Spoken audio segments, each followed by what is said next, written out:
आदिदेवं सुरासुरैः वन्दितपादपद्मं लोके जरारुग्भयमृत्युनाशं दातारमीशं विविधौषधीनां धन्वन्तरिं रमानाथं सर्वरोगनिवारकम् आयुर्वेदप्रवक्तारं वन्दे पीयूषदायकम्।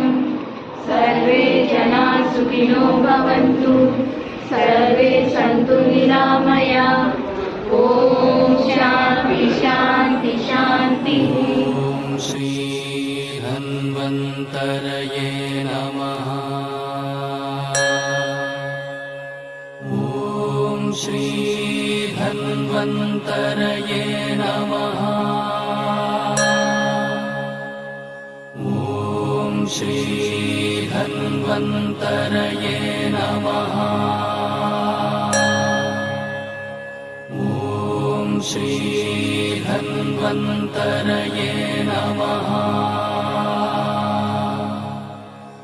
ॐ श्री धन्वन्तरये नमः। ॐ श्री धन्वन्तरये